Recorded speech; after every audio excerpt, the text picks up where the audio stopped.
Be seated, state your first and last name and spell it for the clerk. Jason Autry, JasonAutry.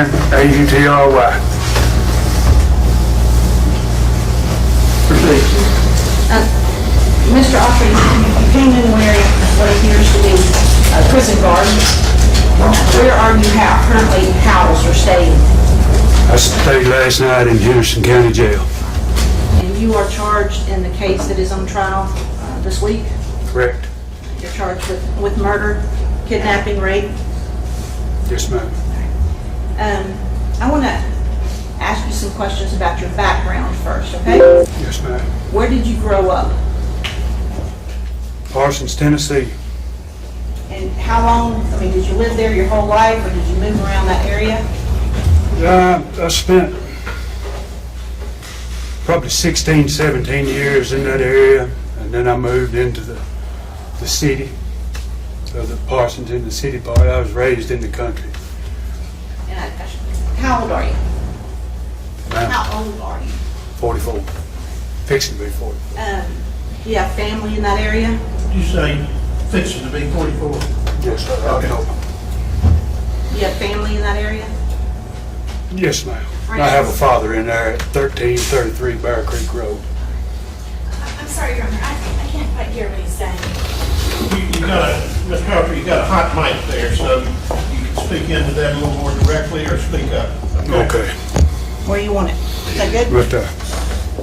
Sorry. You're all right. Yeah, they couldn't hear your answer. You have a mother that lives there in the area? I have a father at 1333 Bear Creek Road.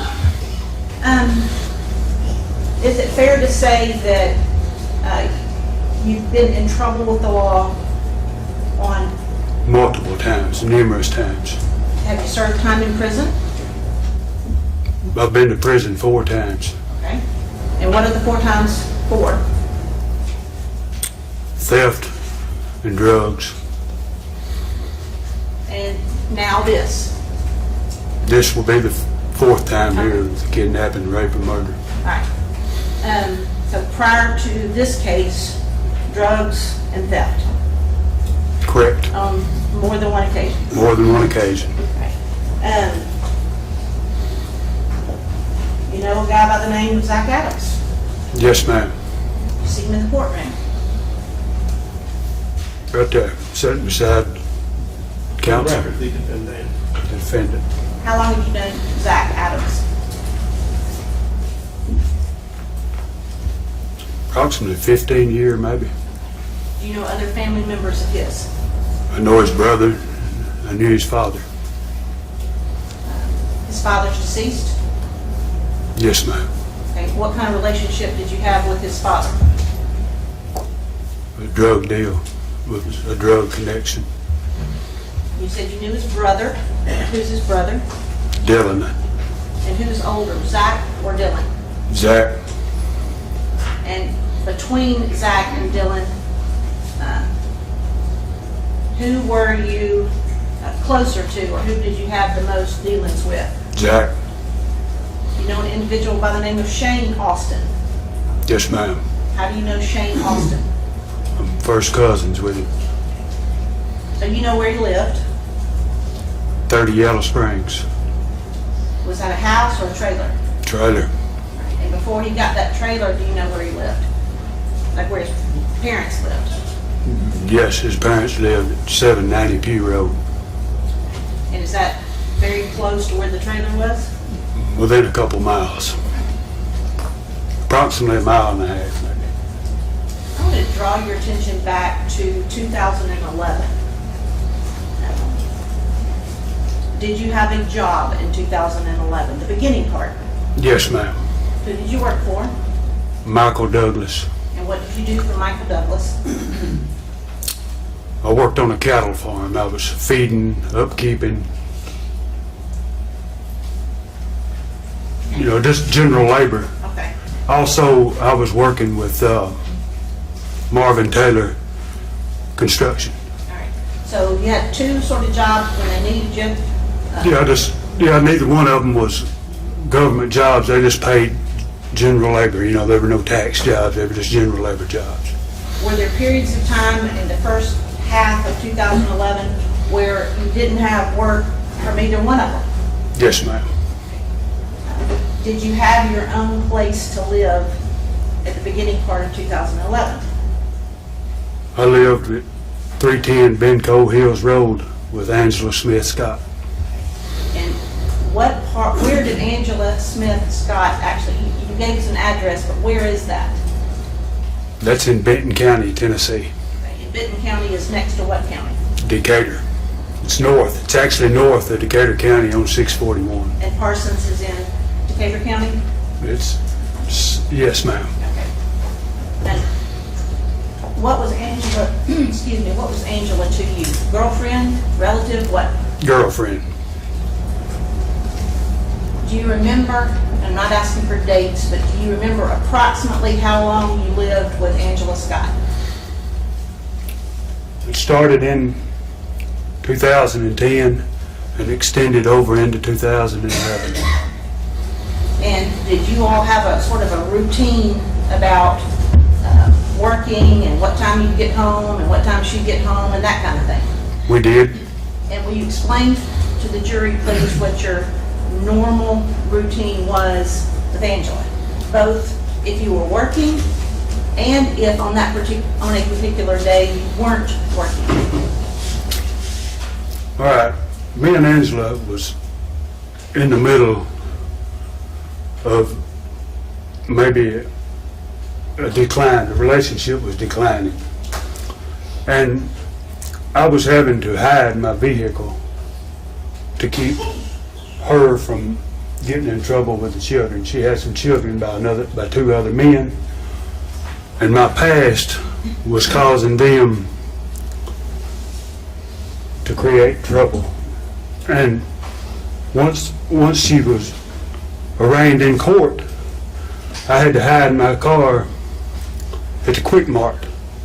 And when I wasn't working, she would be there at 3:30 when she got off, 3:30, 3:45, the general time, to pick me up. We would leave my car there. We'd go on to her house, do our thing. Next morning, she'd drop me off. If I was working and it was past what time she got off, well, I would just call her and set up a time to be there at that time. If it was 4:35 or 6, just whatever time the convenience was. All right, so this Quick Mart was how far away from Angela's house? Doesn't have to be. I want to say a mile. Okay. You could light a cigarette in the driveway and be there before you throwed it out the window. Okay. I mean, it was quick. You said Angela had a job, so where did she work? She worked at Carhartt Okay. in Benton County. And she went to work Monday through Friday every day? Correct. Okay. And you worked some, if either one of those men have either worked with the cattle or construction work, then you worked? Yeah, and if, correct. Okay. She I never stayed there through a day. I didn't want to be stranded through a day, so if I wasn't working, I had her to take me onto the car where I could enjoy my day, away from the home. All right. Now, I've asked you some questions about your background. I'm fixing to turn topics to why we're actually here today. Are you represented by counsel in this case that you're indicted for? 2 attorneys. Are they here today? Yes, ma'am. All right, and who are they? Who's this? Michael Scholl and Robert Parrish, Where is it? Over here behind the defense counsel, and right here. and right there. And those 2 men have been your lawyers for a year or 2? 2 years now? Yes, ma'am. And before Mr. Parris and Mr. Scholl became your lawyers in this case that you're indicted for, you had other lawyers, right? Correct. And those lawyers no longer practice law? That's correct, yeah. Either one of them? Neither one of them, no. But both also their license? Both of them lost their license, yeah. Run off with the money and all that. All right. What are your expectations? Because the jury needs to hear this. What are your expectations? You know what I mean by that? For testifying here today. What do you think's gonna happen? I'm hoping for leniency. What have I told you that you must do today? Nothing that I recall. And I'm speaking of telling the truth or telling a lie. Telling the truth. How many times do you think I've told you that? Multiple. And I've met with you 4 or 5 times? That's correct. What about Mr. Hagerman? He told you the same thing? Every time. And this is the only time I'm gonna ask you what your lawyers have told you. Have both Mr. Scholl and Robert Paris told I you? object to any hearsay coming in. I mean, I was allowing, not objecting to a little bit of it, but I object to that. It's not offered for the truth, it's offered for his expectations. All right? They've always said tell the truth. Tell the truth. Is that what you're going to do today? I'm here to testify to the truth. Despite your background, which has admittedly been bad, right? Correct. Are you going to tell these 15 people the truth? Yes, I am. Then I want to draw your attention to April the 13th, 2011, and ask if you remember that day. I do. Right. Actually, I'm going to back up to the night before, April the 12th, 2013. Do you remember the night before? I do. All right. Where did you spend the night of April the 12th? 310 Benco Hills. And whose house was that? Angela Smith Scott. Were you working at that time? I was not. Do you remember what time you got up on the morning of April 13th? She had to be at work at 7, so approximately 6:30. Okay. What'd you guys do when you got up? We got up and drank coffee. She took a shower, got ready for work. We'd get in her Ford Expedition and she would carry me to the silver PT Cruiser. Then she would go on to work. So the PT Cruiser was the car that you Tell were... me, is this the day before, Yes, sir. on the 12th? No, he's... This is on, we come to the 13th, you just asking where he was the day The night- before. the night- Now we're following up with the morning. Yes, sir. Okay. This is the morning of the 13th. So this PT Cruiser, that's the car you were driving at the time? Correct. In that time frame? Correct. In that moment? And that's the car that you were hiding, if you want to call it that, at the Quick Mart? That's correct. Okay. You just didn't want it parked in front of her house? That's correct. Okay. So, after she dropped you off at the PT Cruiser, what did you do? I got in the PT Cruiser and went to Camden Bottom. What's Camden Bottom? It's a large refuge. Why'd you go there? I wanted to kill some time. I wanted to look at the wildlife, view the ducks and the deer. I'm a country boy. I enjoy the sights and sceneries. Okay, but why, and for somebody who's had your history, that sounds a little odd. You wanted to go look at ducks and deer. Is that a place you've been to multiple occasions or not? I fish there regular. But it's fine to look at scenery. Were you actually trying to kill time before you could really do what you wanted to do? Yes, ma'am. Okay. Which was what? I wanted to make a phone call and establish a connection on morphine. Okay. So that brings us to drugs again. Were you using and addicted to morphine? Yes, ma'am. How, any other drugs? Methamphetamine, All right. So how, hydrocodone, I'm sorry? morphine, hydrocodone, and methamphetamine. You used all of them. Yes, ma'am. So you said you needed to waste time, kill time until you could make a connection. Who did you start calling? I started a volley of exchanges to Shane Austin and Mr. Adams. Okay, you said I started a volley of exchanges. Just listen to me. Did somebody answer you when you started making these calls? No, not So by volley, do you mean you were calling both? correct. Did you really care which one you made contact with? No, You just wanted to make contact with one of them? correct. to get a pill. Okay. And did you have, I guess, a particular drug or a particular I did. process that you wanted to do that one? I did. Explain it to the jury. I enjoyed my DOC maybe was a cocktail of morphine and meth together. So did you have one of those and didn't have the other? I had the meth. So you started making phone calls to Shane Austin and to, Zach Adams. all right. At any point in the morning, did you make contact with one of them? I did. And did you, which one? Mr. Adams. And did he call you or did you call him? He called me back Right? and said that he was busy, that when they got to the to a location, that he would call me. Other than telling you he was busy and when he got to a location, he would call you, did you ask him any details about what he meant? I did not. Do you have any idea of what time in the morning this was?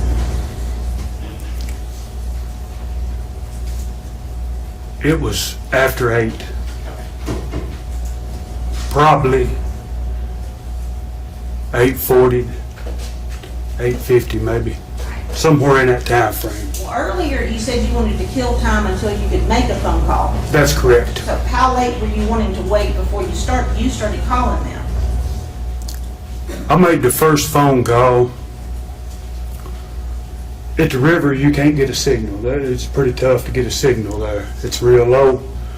And when I come out of the river, I made the first phone call at approximately 8 o'clock beside Palmer's Tool and Die. So from 8 o'clock until you actually made contact, sometime within the hour, you had called both of them more than once, Correct. hadn't gotten a response, and then he finally called you back. That's correct.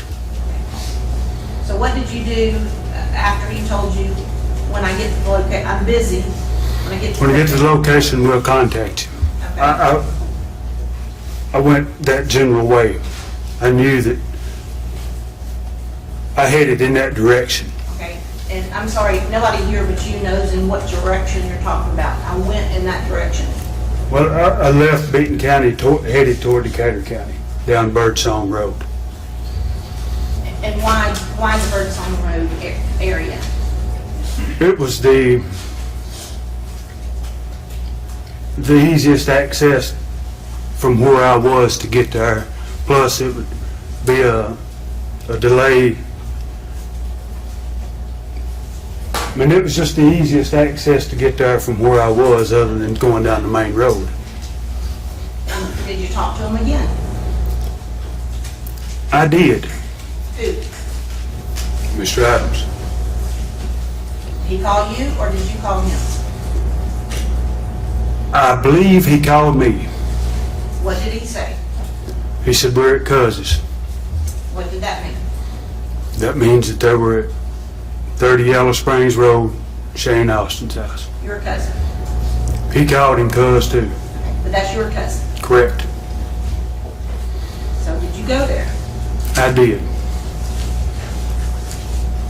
How far away were you? How long did it take you to get there?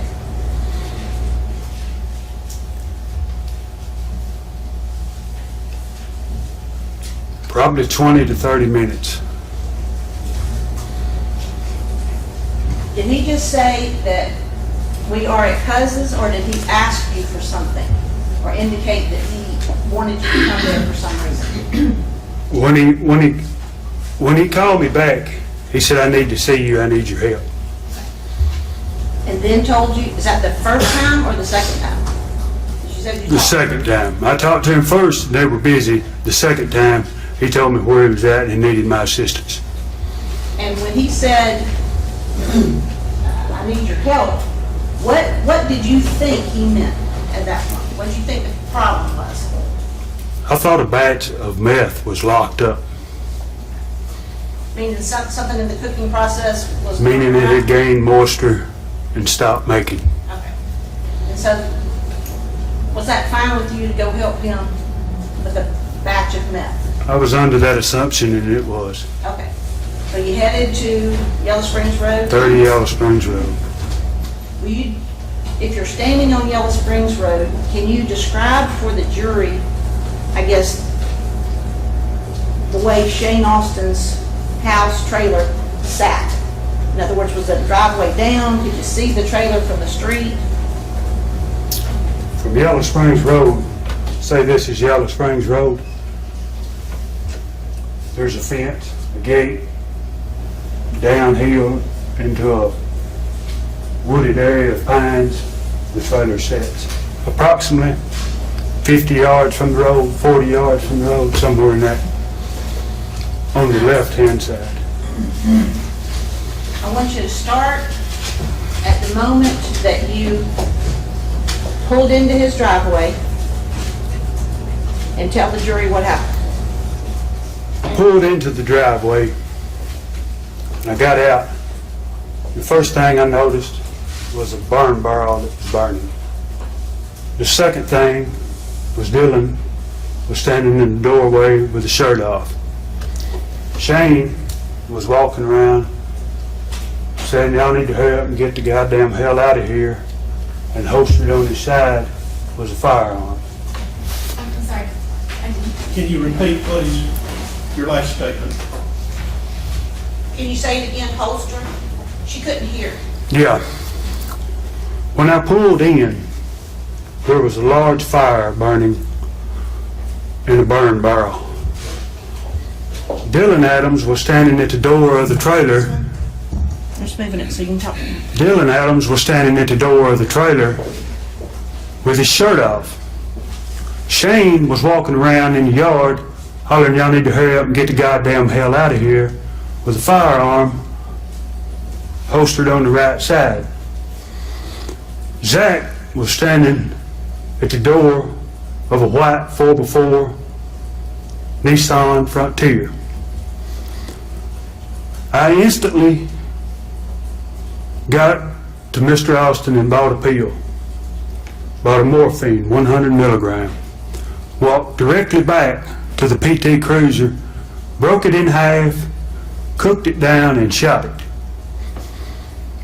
A few minutes later, I got out and walked back to the 4x4 Nissan where Zach was standing at the door, and he said, "I need you to help me bury this body." And I told him, I said, "God damn, I hate that y'all killed little JoJo." And he said, "Jason," he said Train. He didn't say Jason, my nickname was Train. He said, "Train, that's Holly Bobo."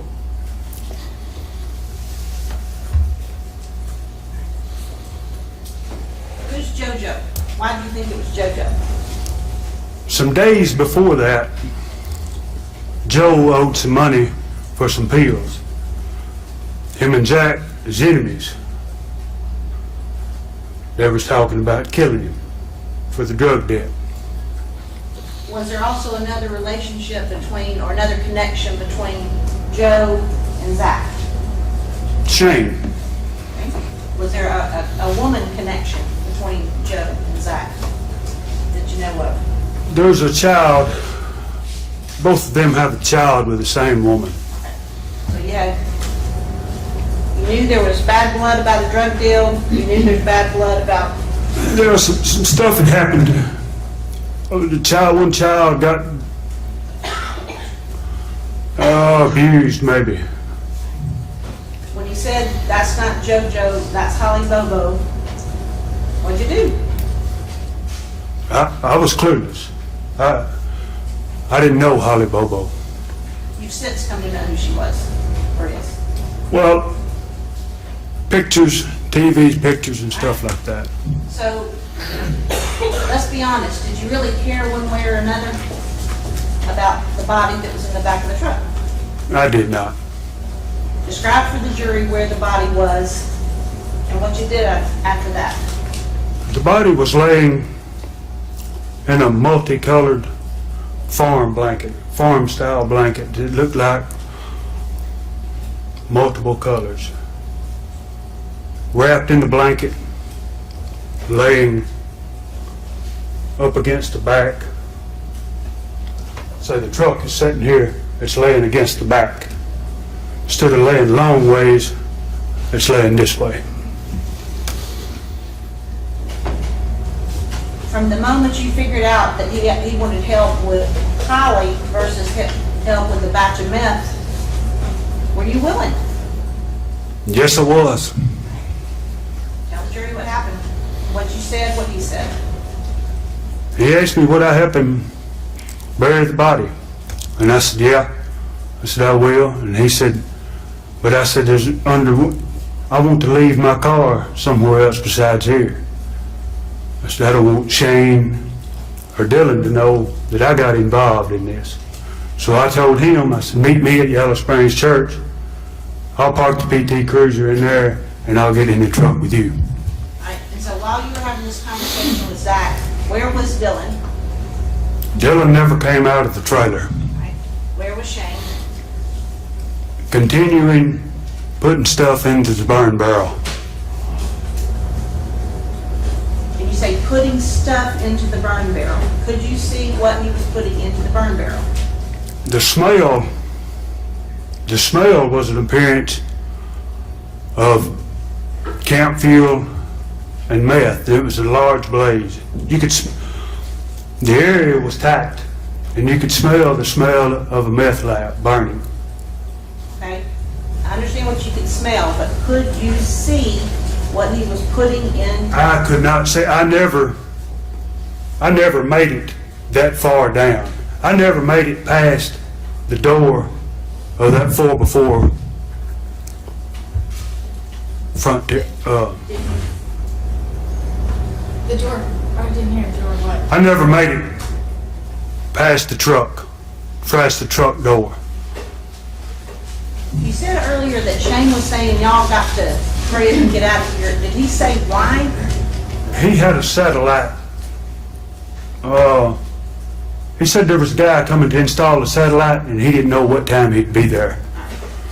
So you had him saying satellite guy, cable guy, whatever's coming and throwing things in the burn barrel. You had Dylan first at the door with no shirt on and then never came out, correct? That's correct. This conversation took place between you and Zachary Adams there between his truck and your cruiser. That's correct. Okay. So what happened? I got in the PT Cruiser. I backed out, went to Yellow Springs Church, pulled in. When I walked out to the road, he was backing out of 30 Yellow Springs Road. He picked me up. I got in the truck. And we go towards 641 down Pew Road. All right, Mr. Autry, you've now gotten into the truck with the guy who says that Holly Bobo is dead and wrapped up in the truck bed. So tell the jury what you guys talked about. As we got going down the road, I brought it to his attention that there were no shovels or pickaxes in the truck. How are we going to bury a body with no shovels or pickaxes? He looks at me and like he's lost. And I said, I don't know of nowhere a man can just pull up and get a shovels and pickaxes with a dead body in the vehicle. All right, keep talking. Continue on. Yes. We go across. Now, before you continue on, you say there's nothing to, There's nothing to dig so what's an alternative suggested? by me. All right, I told him that some years back that I had been underneath the Interstate 40 bridge and there was a body floating. And I told him, I said, the only thing holding the body up was the intestines. Yes. And we set a course that direction. why did you mention a body floating? What did you talk about specifically? What was your plan of disposing of Holly's body? It was to gut her, put her in the deep end of the slough. I told him, I said, put her in the deep end of that slough, turtles and shit will eat it up. just like that. Turtles and what? Turtles, animals of opportunity. So did you all, The only thing holding the other body up was the gases and the guts. I mean, it was floating, just like I'm from the river. You see a dead fish, the only thing holding it up is the gases and the intestines. That's the same as it was. You get the guts out, down it goes. so you had a good idea? how to- I understand, yeah, yes, ma'am. All right. So where did you all go and who was driving? Mr. Adams was driving. We went to 133, I believe is the... We went to the 133 where the interstate bridge crosses the Tennessee River, Okay. underneath it. Tell the jury what happened. We made a loop of the entire area to scope it out, to make sure no one was in the area. There's a boat ramp a mile or so from there. Also, there's a beach. And we circled the boat ramp down by the beach, turned around, come back out. Not back out, but back up to the bridge, made the circle, and stopped at a pile of riprap. What's riprap? It's a large limestone rock, generally about this size. And you're using your hands to, Riprap changes. but you're using your hands to show something larger than a dinner plate. That's correct. Okay. And you said you stopped beside, We backed into a pile. is this an area that you had been to before? That's correct. Is this an area, or do you know whether or not Mr. Adams had been to that area before? I believe he had. Well, did you tell him where to turn, or did he know where to go? He went on his own. Okay. And you said you backed Backed up to a pile of riprap. of riprap. There was a pile laying underneath the bridge. The whole underneath the bridge was riprap, but there was some extra piled up to one side. And how close to the bridge were you all? Did he back his truck up? And I should have said how close to being under the bridge. You know, like, Well,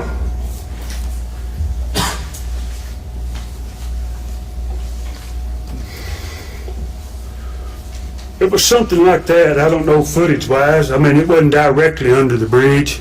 I mean, if you're looking at the bridge this way, if you just look straight down off the bridge, it's probably 20, 30 foot off to one side. We wasn't directly under the bridge. I'm going to show you 3 pictures. You got your glasses? I do. Do you recognize what this is a picture of? I do. Wait a minute. What? It's not so.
I've got 3 pictures, different views, but I want you to look at the first one and tell me what that's a picture of. That's a picture of the Interstate 40 bridge.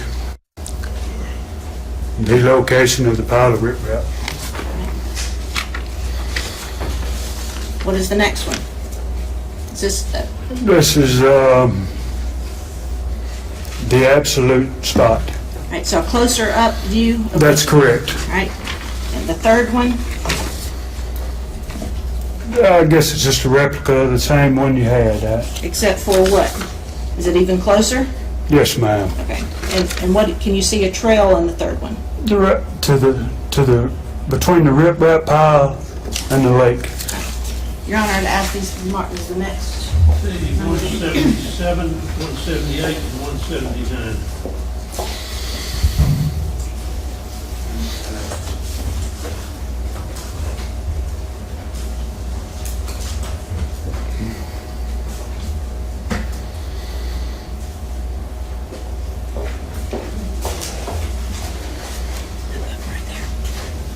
Okay, Yes, ma'am. so I'll ask you some questions. I'm gonna put the first one on there, which is Exhibit 1. Can I move this? We'll have the lights down in just a minute. Can I move this over a little bit? Westbound, see? Yes. It won't go, Your Honor. Don't have enough cord? Okay. It'll be all right. We'll get her done. Is this 177 or 9? I can't read. 177. 177. All right, Mr. Autry, I want you to use the laser pointer and explain to the jury what they are looking at in this photograph. Right here is Interstate 40, east and west. Right here is the Tennessee River Bridge. Right here, this gravel road is the gravel road we entered. I'm sorry, you said that's the gravel road you what? We entered. Okay. I'm trying to get to the mic and to the... We come in this fashion here, down here, and down in this general location right here is where the beach is that I was telling you about. Over to this side is where the other boat ramp is. Right here, this little white dot right there is the pile of riprap. I want to ask you, have you driven over that bridge your whole life, basically? I have, going to and from. If you're on that bridge traveling, Right here. can you see, even though it looks like, can you see? You cannot. And I didn't finish my question. I think you knew where I was going. Can you see what's below you there, close to the riprap? You cannot. You're lucky to see this right here. And you're showing the water? This would be the lake. This would be the lake. Okay.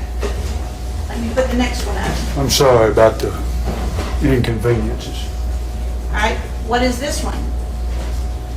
This is a picture of Interstate 40, the bridge. This is the riprap. This is a trail that runs this way. All right. And that gravel road that you showed the jury that you came in on? Right there it is. All right. And in the previous picture, it just showed that it went further, correct? That's correct. Okay. And the next one? Sort of a close-up.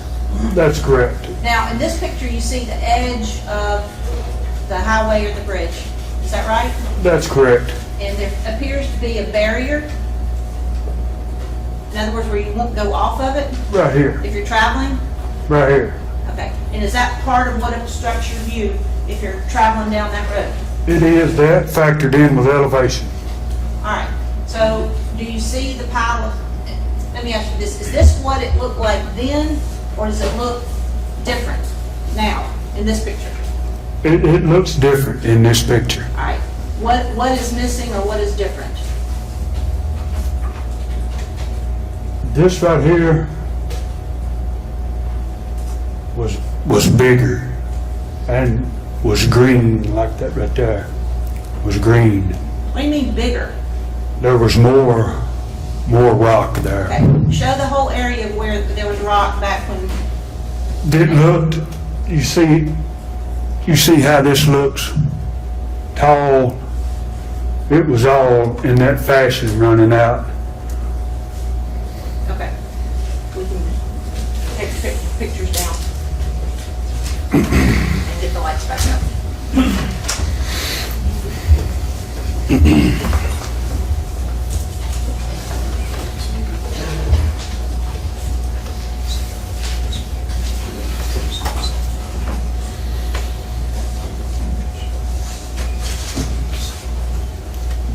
So when Mr. Adams backed his truck up to the pile of riprap that you just showed the jury, That's correct. I want you to start there, please, and tell them what happened. We backed up to that pile of riprap, approximately the distance of this to that. We didn't back all the way against it. When you say this, that, you just indicated the witness box To the jury box. Jury room, yeah. Yes, approximately 5-6 foot, room to get out. I got out of the truck with the right hand, and I grabbed the upper torso of Miss Bobo. Jack come around, let the tailgate down. I brought the upper torso to the end of the tailgate where he grabbed the legs, and I set the head, the upper end, on the riprap pile. Did you notice anything about the blanket or the truck, the bed of the truck? Did you see anything? In the bed of the truck, there appeared to be a small amount of blood. Can you use your hands to describe what you mean by small amount? And your, The bed of the truck was ridged, like the bed of the truck, and it looked as if it had just lightly skidded over. And the blanket at the upper end of the torso that I grabbed had a small blood spot, maybe the size of an orange. hands up, because I don't think they can see over here. Maybe the size of an orange.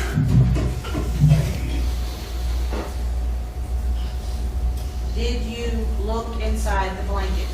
Never, Did you unwrap? never. How were you able to swing her body around and you get the top part and Zachary Adams gets the bottom part without unwrapping the blanket? I grabbed the blanket just like you would this shirt right here. The body didn't weigh very much. I was in pretty good shape. I'm a pretty good sized guy. I grabbed the blanket just like that right there and walked to the tailgate of the truck. At that time, he grabs the legs. We set the body down with the upper torso on that pile of riprap that y'all just showed, that we just discussed. After you put Holly's body down on the riprap, what happened? Mr. Adams goes to the driver's side of the pickup.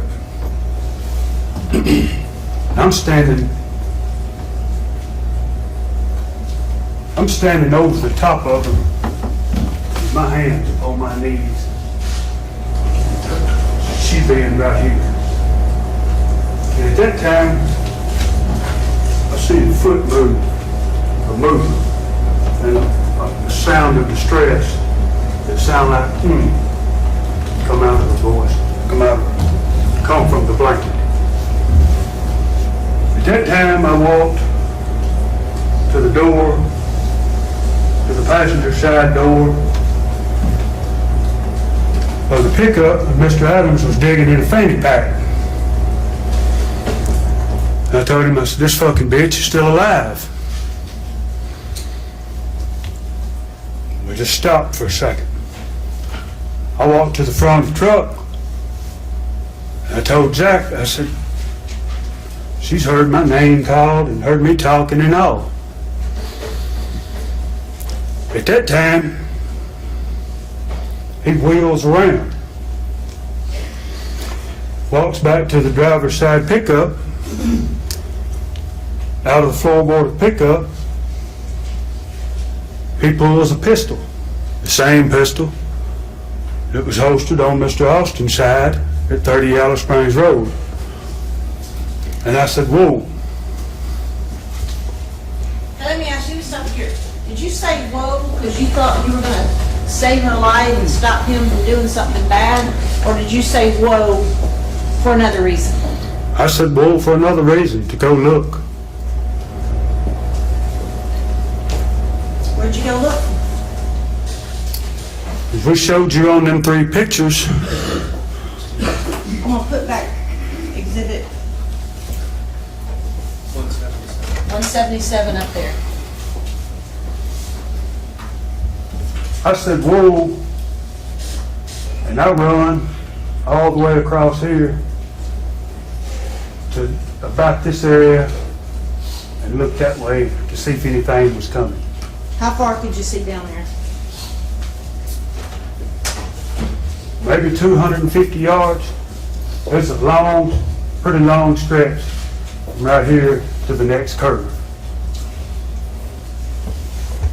I looked around, and when I looked back around, Mr. Adams was standing. Let me stop. You said you looked around. Did you stay down there in the corner or did you come back? I stayed right here working back and forth, watching. What about looking the other way? There was nothing coming. I looked back this way, and I told him there was nothing coming. When did you look back the other way? The way that you came in on? Just shortly after I noticed that I looked down here and wasn't nothing coming. Okay. You can do the lights. Hang on.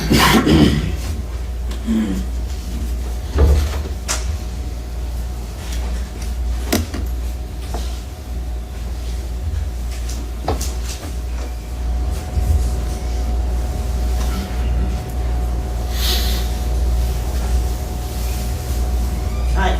You can keep going. I looked around, and I told him that there was nothing coming close as clear, something to that effect. And at that time, boom, the gun went off. And it sounded like to me that it shot 3 or 4 times underneath that bridge. I had done made it back. I had done started my way back this way. And it sounded like boom, boom, boom underneath that bridge. It was just one shot, but it echoed underneath that bridge all the way down that damn river bottom. And when that gun went off, there was Martins went everywhere. I'm sorry, didn't hear that. Martins, bridge, birds went everywhere. Just all up under that bridge. And it was just dead silence for just a second.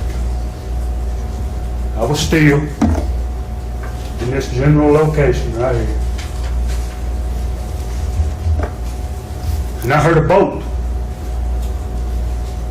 Boat crank up, a boat running somewhere in either here or over here, somewhere there was a boat. Or either down or the Tennessee River was right here. And I took off running back over to the truck, and I told him, I said, God damn, we have been seen or heard. And at that time, Mr. Adams grabbed some feet, and I grabbed the same spot at the upper torso.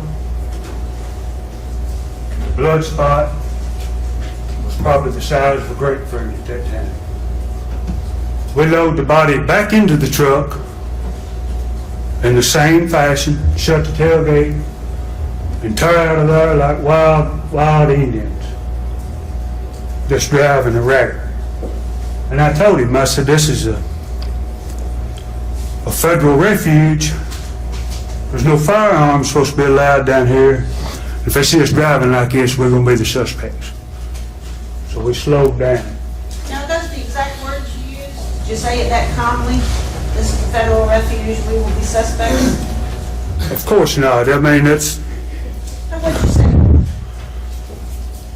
I mean, word for word, probably can't, it's over 6 years ago to the, you know. All right, but you told him to slow down. Let him slow down, yeah.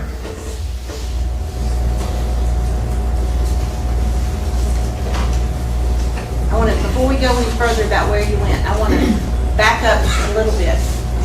When you looked and saw and said nothing's coming, you said you turned around and saw Mr. Adams over Holly?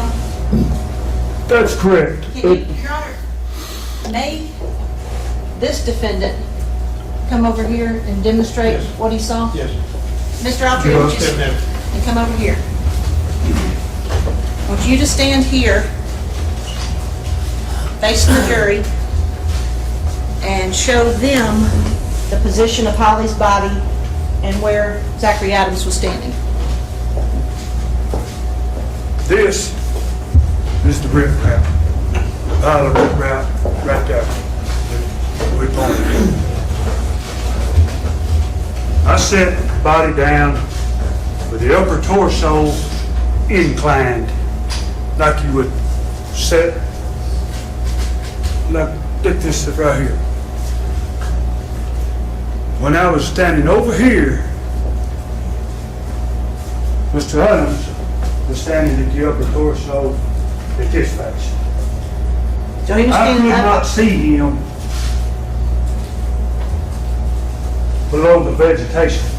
The vegetation right in here is pretty high. I mean, it's not mowed and kept up or nothing like that. I mean, it's pretty high vegetation. All right, so you said he was standing here like this. You mean he was up on the riprap looking down on her? upper That's torso? correct, like this.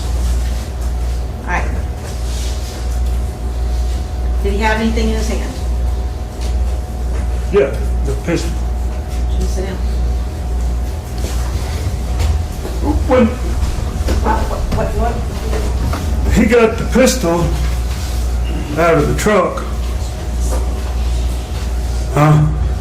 he got the pistol out of the truck before I ever went to here, Right. and didn't put it up over here. So you loaded Holly back up in the white Nissan Frontier. That's correct. You told the jury to take off back down the road. Back down this, come out this way right here, get back on this road right here, back on this little gravel here. We driving just erratic, just panicked, just pretty much, right? But what happens from there?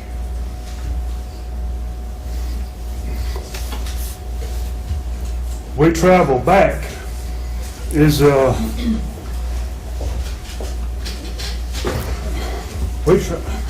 want this back? Not yet. Went to here Right. and didn't put it up over here. So you loaded Holly back up in the white Nissan Frontier. That's correct. You told the jury to take off back down the road. Back down this, come out this way right here, get back on this road right here, back on this little gravel here. We driving just erratic, just panicked, just pretty much, right? But what happens from there?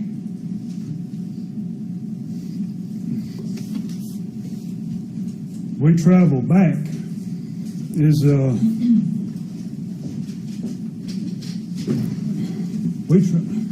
want this back? Not yet. We travel back. We set a course back. I look at my cell phone and I told him, I said, man, I need to get to hell to Benton County and meet Angela for lunch. When I asked you about your kind of routine with her, when you weren't working, was that part of the routine? When I wasn't working, she expected me to be at Benton County Health Department for with lunch, to spend with her through her lunch period. She had, what, half an hour or so? Said half an hour, she wanted me to get her something to eat and meet her there. Well, let's be honest, is that the only reason you wanted to get away at that point? You said, No. When I realized, keep in mind, a few minutes before that, I had just shot one hell of a load of dope. And when I realized and heard the gun go off, I come pretty much to my senses. I realized that this old boy has made some bad mistakes, some bad judgments, and his ass was in a bind. And I was looking for a way to put some distance between me and that situation. all right, so other than telling you to slow down so you guys didn't get caught on your way out of the refuge, did you have any discussion about what had just happened or what had happened before you got to Shane's trailer that morning? I did.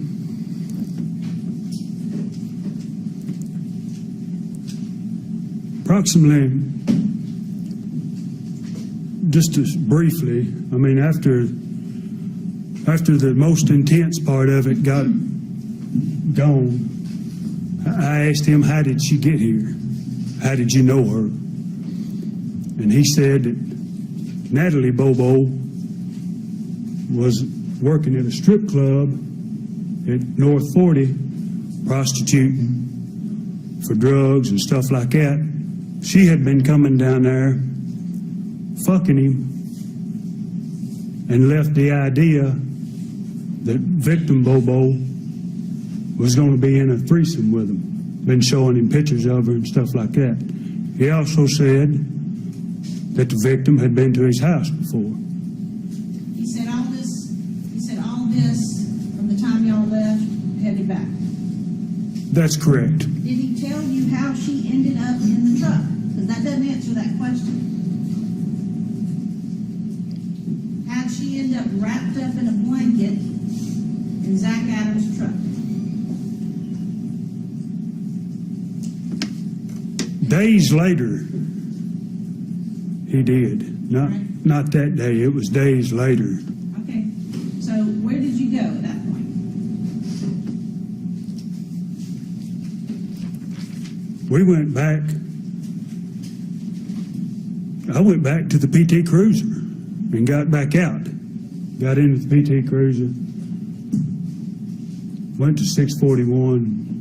Realized that I didn't have enough time to make it to her lunch. And I sat north of Interstate 40, texting her through her lunch period.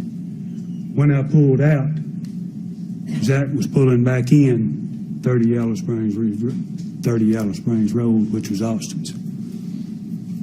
So he dropped you off at your PT Cruiser? Back at the PT Cruiser, where at that time I made an attempt to go to Benton County. You said you can't remember he was pulling in, so I don't understand. He was pulling back in at 30 Yellow Springs Road, back where Dylan and Shane was. All right. So he dropped you off at the church, and then he goes back to Shane's. That's correct. And what's the distance from the church to Shane's? Less than a mile. When is the next time that you saw or spoke to Zach Adams that day, if you did? At approximately 2:15, I established contact again. Okay, that's mighty big words. I established contact. Who called whom? I called. Okay. I initiated the call. I didn't tell Jerry about it. And I asked him, was they together? Could I get another pill? And he said, yeah.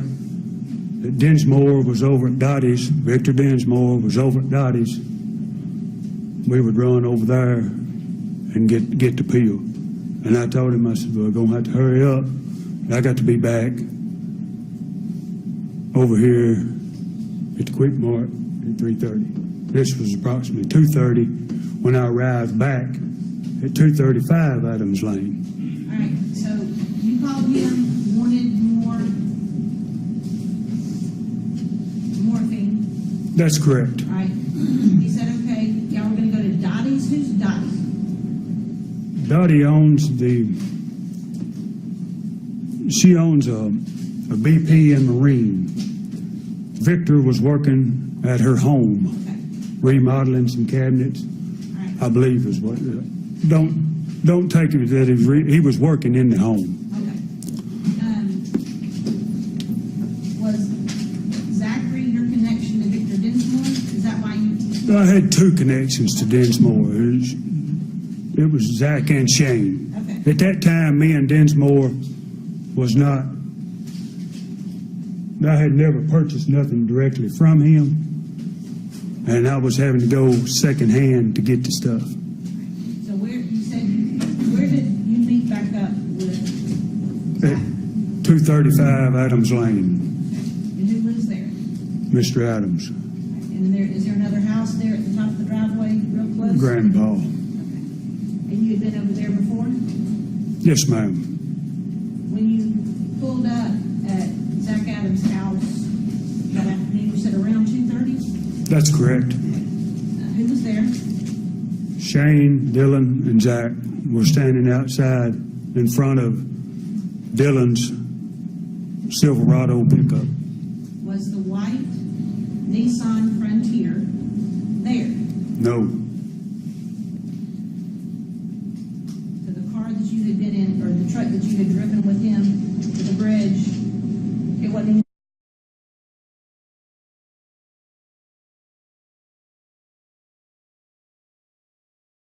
anywhere to be seen? that's correct. What did you see or hear? When I pulled up, the air was just thick with animosity. You could tell that there had been some fighting and anger amongst them. I'm going to object about any kind of speculation. You can say what he observed. Continue on. You may. We got in the truck. I got on the passenger side. Austin got in the middle. Mr. Adams got on the driver's seat. There wasn't a word said for just 30, 45 seconds. Let me stop you. You was talking about two Mr. Adams. Which Mr. Adams was in the driver's seat? Zach. Dylan was in the back. It was an extended cab Chevrolet pickup. So all three of y'all were in the front, Three in the front, one in the back. okay?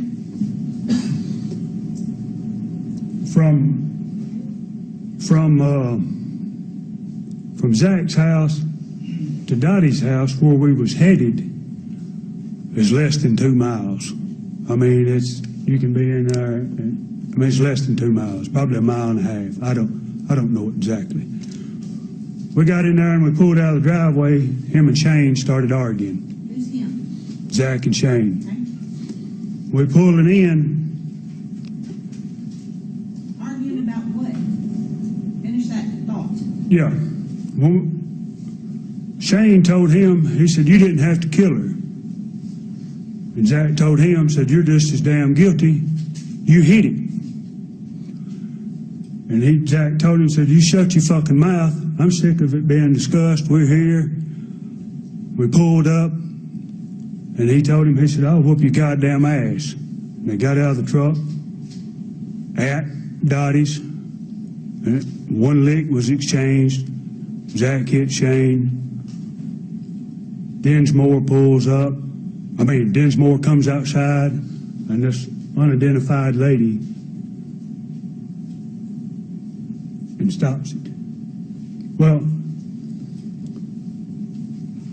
Dinsmore comes out, and the fight stops. I look to my right, which is inside the carport, and there's this identified lady standing there. I didn't know who she was. They get back in the truck. Dinsmore walks up there. We purchased the pill.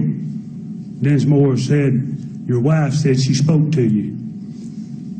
And Zach said, I moved 4 rims in your shop to get my truck in. And he said, Jason's in a hurry. Train's in a hurry. He didn't call me Jason, he called me Train. He said, Train's in a hurry. We got to get him back over here and I'll talk to you later. Did Dylan ever get out of the truck? He never got out of the vehicle. So let's back up a little bit about what the conversation between Zach Zachary Adams and Victor Dinsmore. Who said something about somebody's wife? Dinsmore said that his wife had spoke to Zach. Okay, my wife spoke to you. Yeah, my wife said she talked to you earlier today. Okay. Dinsmore said, yeah, I went over there and I moved four rims out of your shop and I pulled my truck in. And who said that? Who said I moved 4 rims? Zach said I moved 4 rims out of your shop. All right, you watch it in the microphone because it makes a lot of Right. noise. I know you got some tight space there. Well, I'm trying to talk in it and I be know, heard. I know.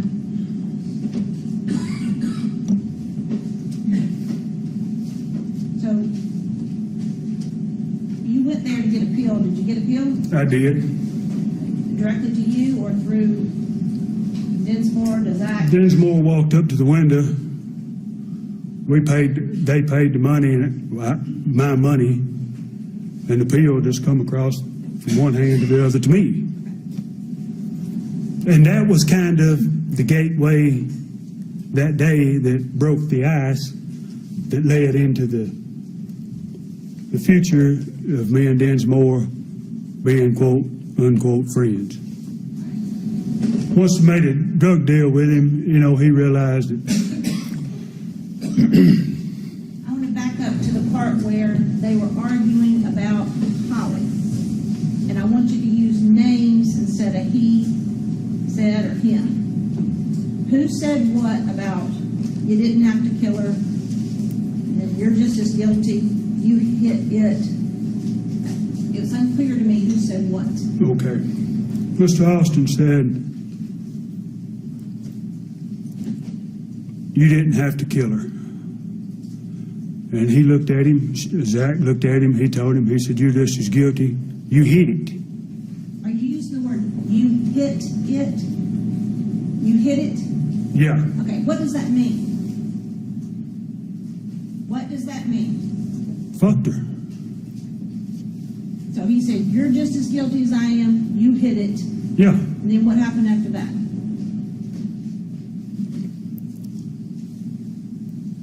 They get into the fight. They get out of the truck, go to the front of the truck. Mr.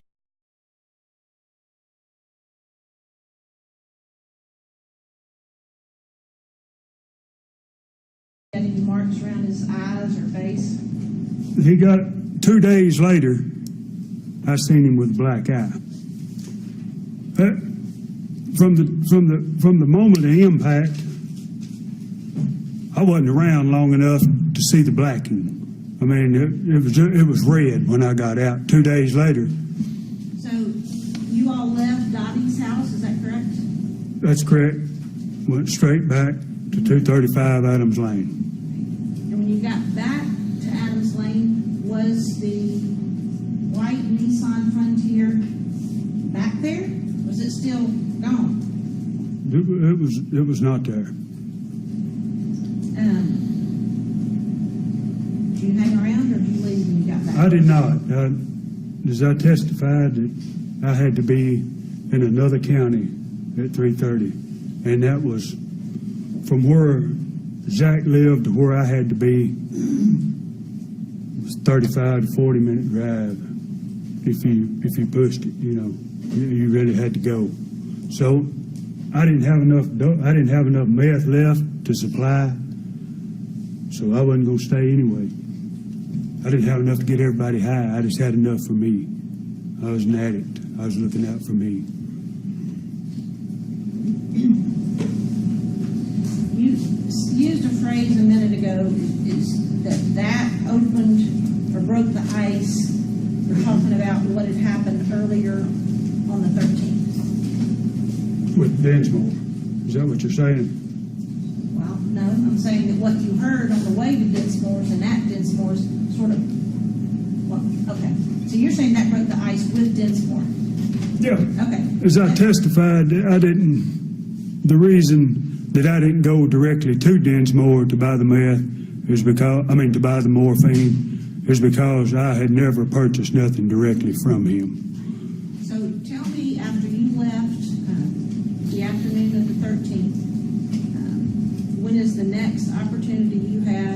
next time you talked to any of the three of them about what had happened on the 13th. I'm not asking for a day, unless you remembered. I'm more asking for, I 2 guess, days later, Your Honor, I'm going to object if they're going to get into 404B evidence that's not related to these charges. The other thing is, I'm going to object to hearsay as to what somebody else may have told Mr. Autry and not specifically Mr. Adams. my question was simply, when is the next opportunity he had? I didn't ask him what anybody said. Well, I'm just in advance, Your Honor. I'm anticipating what. All right, be cautious, please. So, Mr. Autry, I want you to listen to my questions very carefully, and if I don't ask you what somebody said, don't volunteer. gotcha. You understand? Yes, ma'am. All right, when is the next opportunity that you had to speak to Zach Adams, Dylan Adams, or Shane Austin? 2 days later. That would have been Friday the 15th. That's correct. Okay. And on that day, which of the three of them did you talk to? Zach, Where were you? I was in Benton County. All right. And did he come to Benton County, or were y'all talking over the phone? He called me, and we agreed to meet behind the marathon at Interstate 40. Marathon station at Interstate 40. That's correct. Or 641 and Interstate 40 crisscross. There's a marathon. And is Adams Lane right off of 641?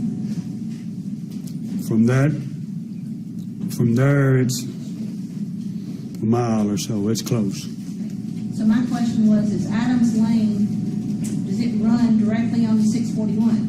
Yes, Okay, so it's their driveway, they're on 641. They just have an Adams Lane. that's correct. Okay. Did you agree to meet? I did. And when you got there, who was there? Dylan and Zach.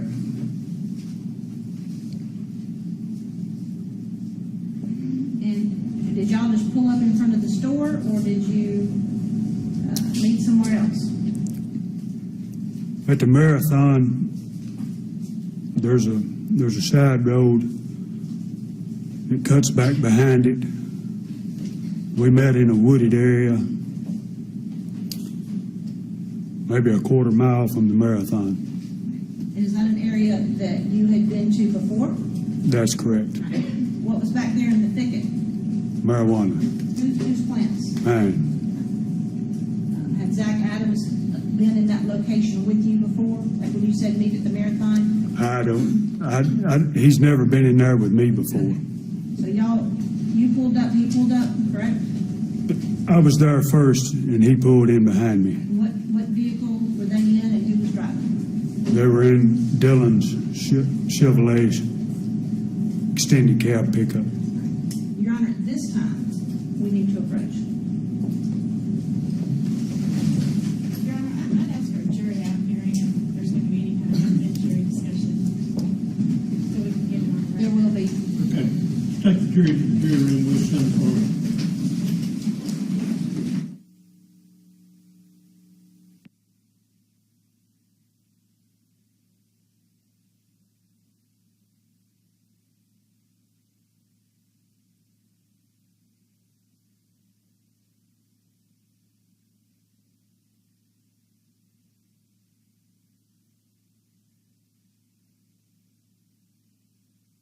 Contextual to what happened in the aftermath of Holly Bobo's murder.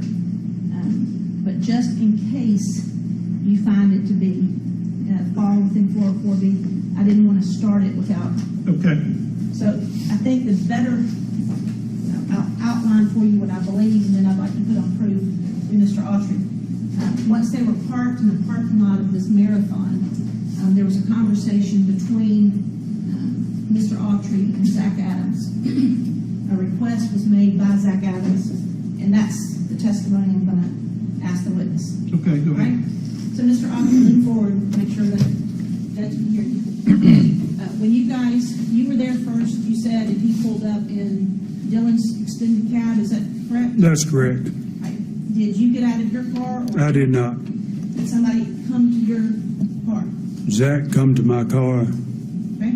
We proceeded to, Did he get into the car? got into the car, yeah. Okay?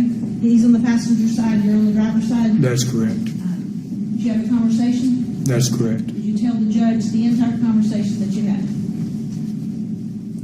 Whenever he got in the car, I handed him a meth pack. He took a couple of hits off of it, and I asked him, I said, what'd you ever do with the old girl?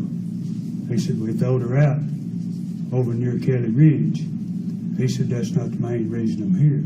He said, fucking Dylan, it ain't been to bed and won't stop talking about it. He said, I want to see if you'll get rid of him, kill him for me. At that time, he made an offer for me to get rid of Mr. Dylan. Your Honor, it's the state's position that 404B statement of Mr. Adams falls directly into the category of his motive, his intent, his plan to get away with this crime, because at that time, because Dylan Adams hadn't been to bed and wouldn't quit talking, he was afraid being Zach Adams, was afraid Dylan Adams was going to implicate him and that he would be caught. And I truly don't believe it's 404B. I think it truly are statements made directly after the murder took place and the kidnapping and the rape. But we do seek to offer it. First of all, Your Honor, this is something that's happening 2 days later, so it is not directly related to statements directly after the murder, the alleged murder of Holly Bobo. Second of all, it's irrelevant as to whether at that point the crime, the murder of Holly Bobo is completed, it is finished. What happens next is irrelevant, Your Honor. So it's not relevant to whether or not Mr. Adams was involved in shooting Holly Bobo, he shot Holly Bobo, he kidnapped her, or he raped her. So it's independent of that. Next, it's highly prejudicial because it paints Mr. Adams out to be a killer of his own brother.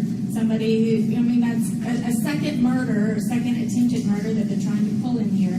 And then after that, it's just, if you give it any kind of 404 analysis, it's just highly prejudicial, and the prejudice of this outweighs the probative value of whether or not this is,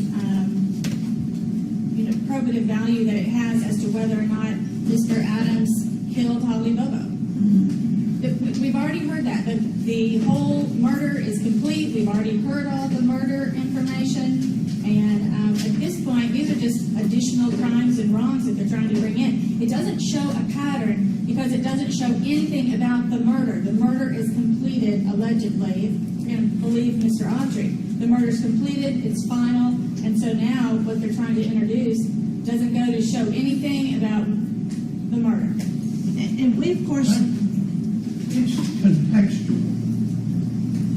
If it's true, then it's showing an attempt to cover a crime by further doing things to keep it from being undetected by other people.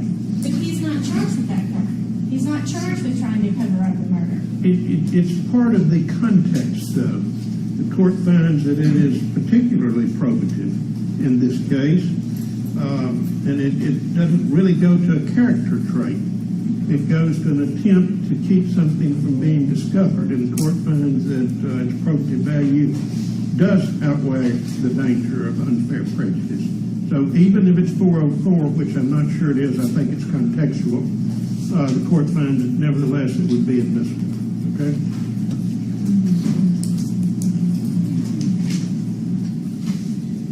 Clear and convincing evidence.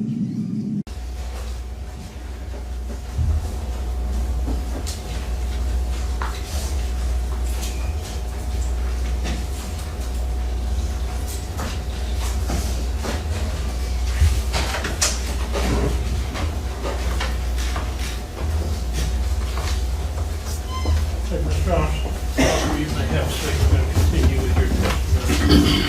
Proceed. Mr. Autry, I want to back up a little bit to the place we left off before lunch.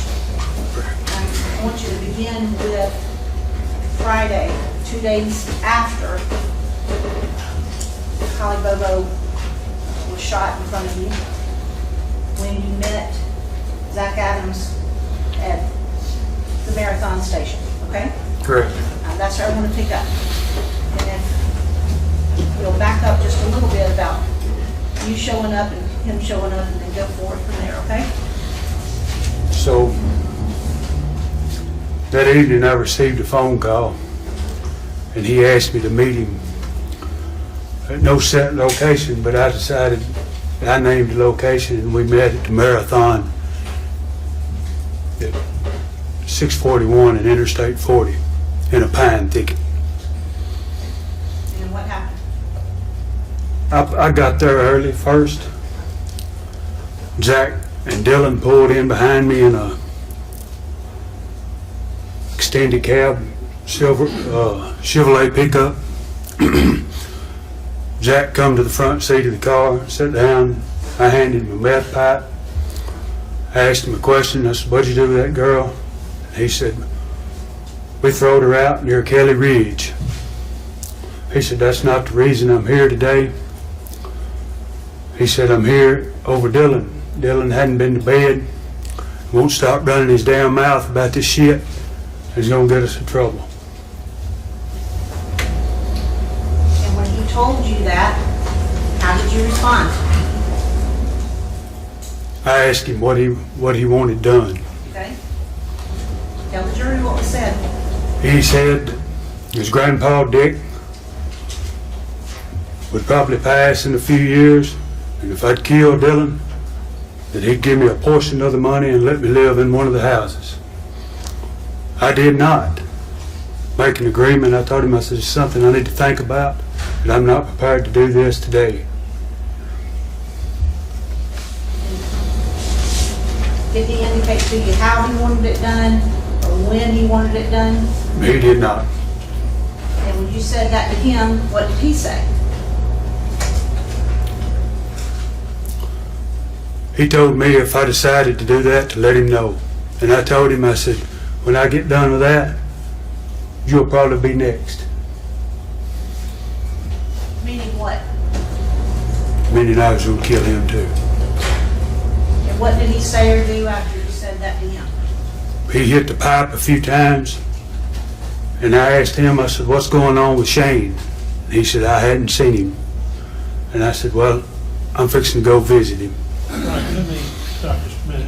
Ladies and gentlemen, Gary, you've heard testimony that the defendant, Zachary Adams, allegedly attempted to engage this witness to harm Dylan Adams, as well as other potential bad acts. You may not consider such testimony to prove his disposition to commit the crime for which he is on trial, but rather the testimony may only be considered by you for the limited purpose of determining whether it provides the complete story of the crime.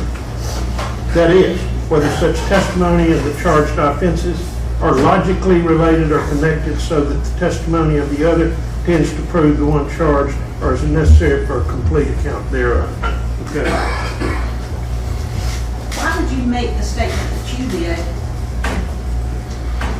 to Zach Adams? That you decided to do it, that he'd be next? I felt like after I'd sat and evaluated the situation and the circumstances and the reality and the scope of the situation that fell on me, I felt like in my heart that he should have notified me and let me know before you bring me into a situation like that. Meaning the day that I called trying to set up and buy the morphine and you said you need to see me, you should have said you had a dead body there. Or I felt that in my heart. I felt that I was brought into that. And I felt that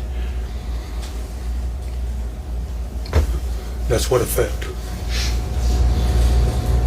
You asked about Shane and then made a statement that you were going to go check on him. Is that right? That's correct. Okay, so did you do that?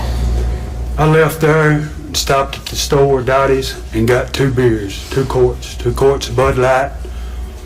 I proceeded to Shane's house where I ran into a roadblock at 790 Pew Road. The officer was Jeremy Inman. I pulled up. He looked in the car and seen the alcohol, and he said, Jason, he said, there's search parties and shit all over the place down through there. He looks through the car, to the front, PT Cruiser, looks in the back, in the hatchback, and he said, need to be careful if you're going to drive through there drinking. And I left, went to Shane's house, And that's the trailer on Yellow Springs Road. 30 Yellow Springs Road. And is that the first time you had been back to the trailer since? That's the first time I had been around any of them or back to Decatur County since the 13th. All right. Now, you're not going to be able to say what Shane said, but I want you to describe what you did when you got to his trailer and what you observed. When I got to the trailer, he was highly inebriated. And he said that, no, I can't say. Right. So He was highly inebriated, and I took him away from that situation. There was, All right, we're talking about Shane. That's correct. Okay, all right. Were there search parties all in and around where his trailer was, the road in front of his trailer, the woods? there was maybe a command post set up at Yellow Springs Church, and people just everywhere in that area. And again, you can't say what he said, but you can describe his demeanor for the jury. Was he agitated? Was he calm? Was he concerned? How would you describe his demeanor? Frantic. Frantic. Right, as a result, because you went there to check on him, right? That's correct. So as a result of pulling, you yourself passing the roadblock, pulling in and seeing all the search parties, you said you wanted to take him away from that situation. I did. So what'd you do? I loaded him in, got him into the PT Cruiser, and left that general location. I noticed as we were going down the road, when I would turn or hit the brakes, that he would go over, nod out, and hit the dash. I was having to catch him with my hand. So I thought, I'll take him and feed him. At that time, I took him to Johnny's Bar and Grill and fed him. During the course of your meal with him, did he at any time, or did his demeanor change? Did he calm down? Did he sober up? Did you become less concerned?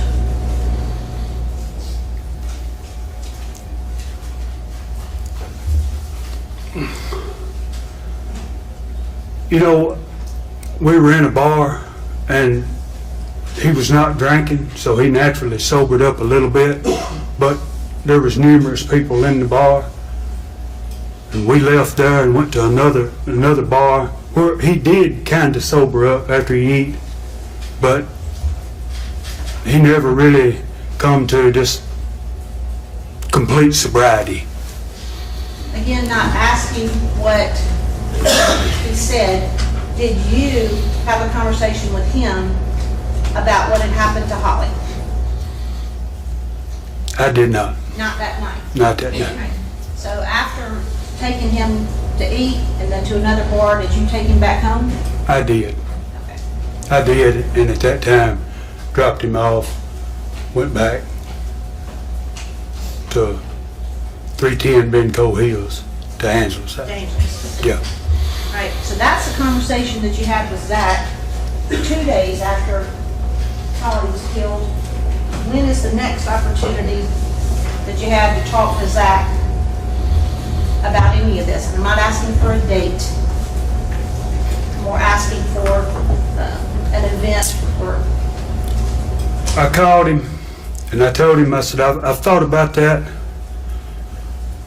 about the offer you made, and I said, I'm looking into it, meaning Dylan.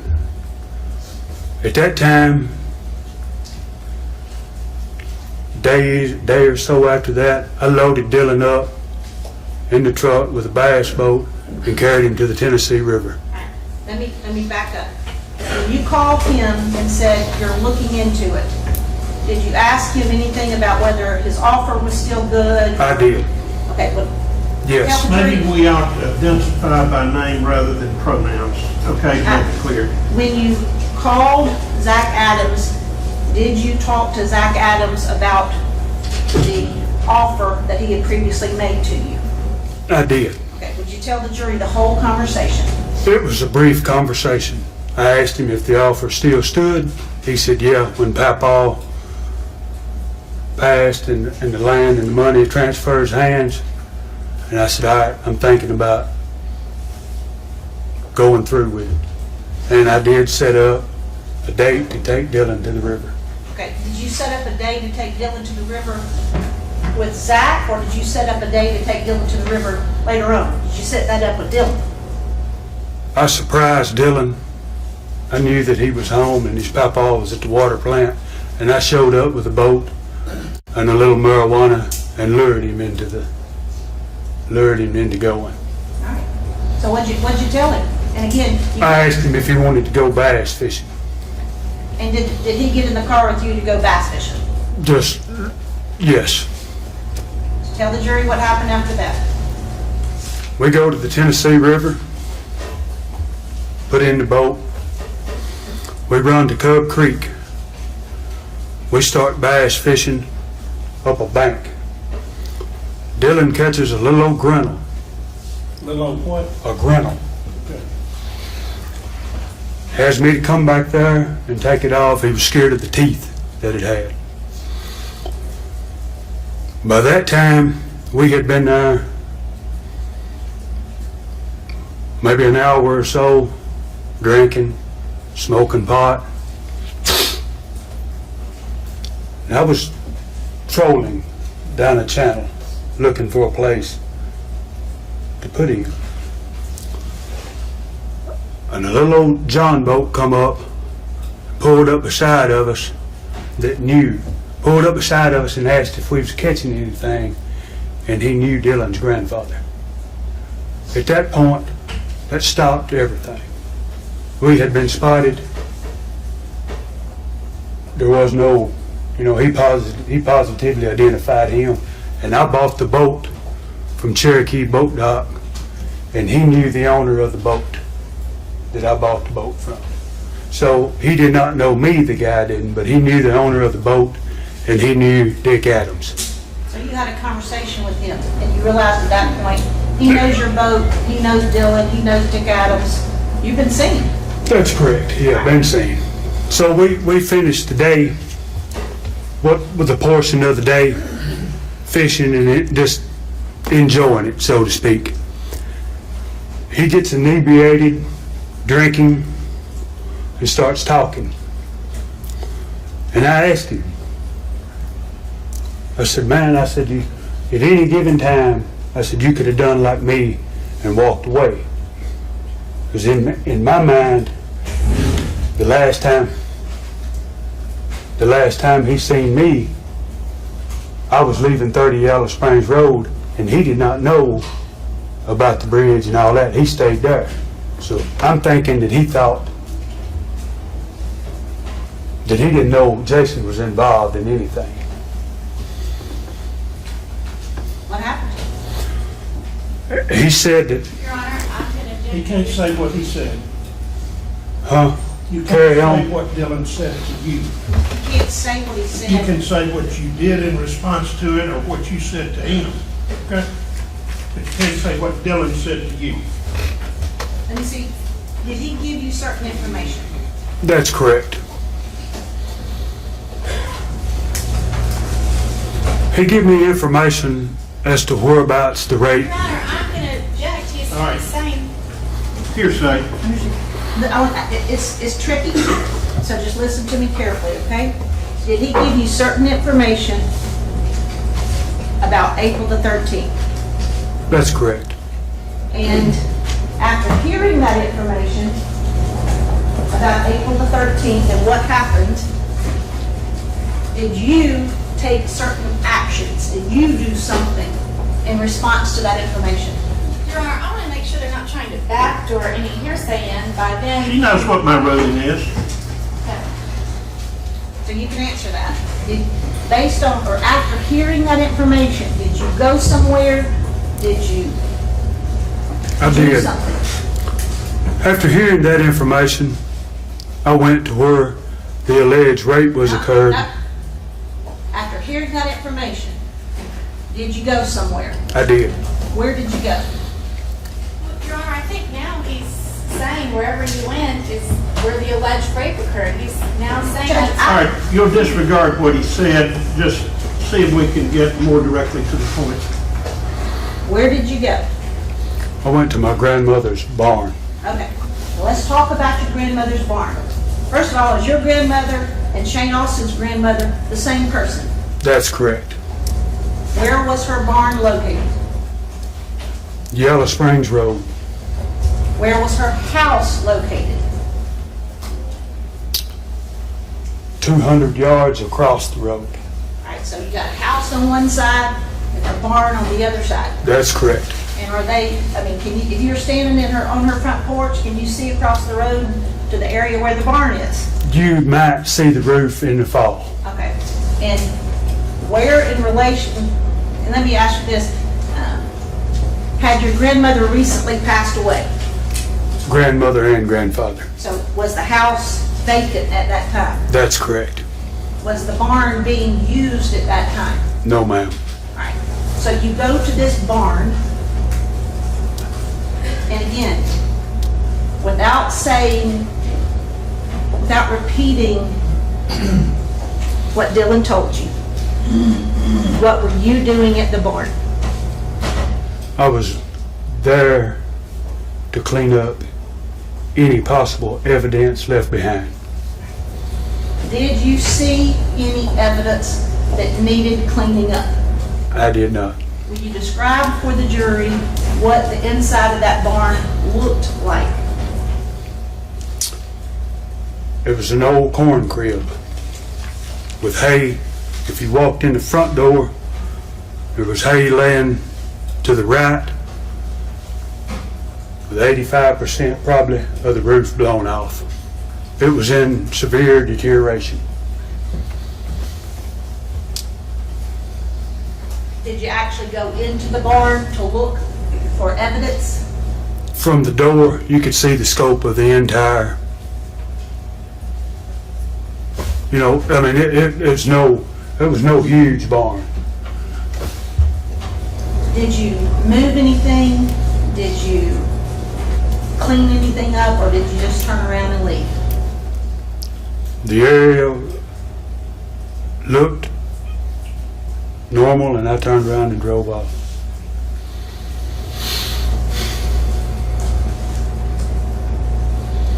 How far after the 15th, when you were first, when Zachary Adams first proposed that you kill his brother, on the 15th, how long a period of time until you were at the barn? In other words, was it May, June, July, August? Do you remember? It was some months. Weren't marking them on your calendar, were you? Absolutely not. In fact, I was just in the area, and the idea popped into mind. Popped into mind as a result of getting certain information that we can't talk about. That's correct, that I might need to look, and if there's anything out there, dispose of it. Okay. Did you ever have another conversation with Zachary Adams about killing Holly, raping Holly, kidnapping Holly? I did. When was that? The day that we got caught with the deer stand. All right, let's talk about the day you got caught with the deer stand. Well, that day we were out riding around, Okay, when you say we, me and Zach. okay, We go to Eagle Creek, Camden, Tennessee, in my pickup, go into his hunting club. I brought up the issue that we had been there long enough, let's go. My truck was sitting in plain view down at the locked gate on private property. So, man, once the breath was caught and a few minutes of rest, it was time to go. Time to take the trail cam that you stole and hit the road. That's correct. Did y'all do that? That's Took correct. the deer stand and the trail cam and left. That's correct. Did you have any other conversations with Zach about what happened to Holly? I have not. At any point in time, did you go, you told us about the barn, did you go look somewhere else because of information you received? I did. Okay, first off, who gave you the information? I obtained the information from Zach 2 days after the 13th, the 15th in the wooded area. So you mentioned earlier that Zach told you you dumped her at Kelly's Ridge. Near Kelly's Ridge. All right. So what is Kelly's Ridge? Where is Kelly's Ridge? Kelly's Ridge is in Benton County, Tennessee. It's hunting club maybe. It's a long.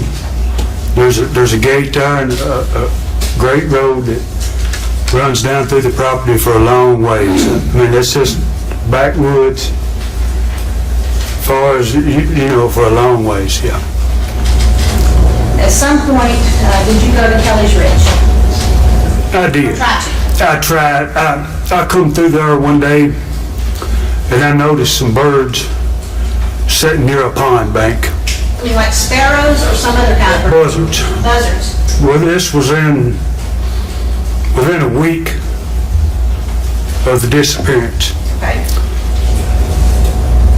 I thought that that's where the body was.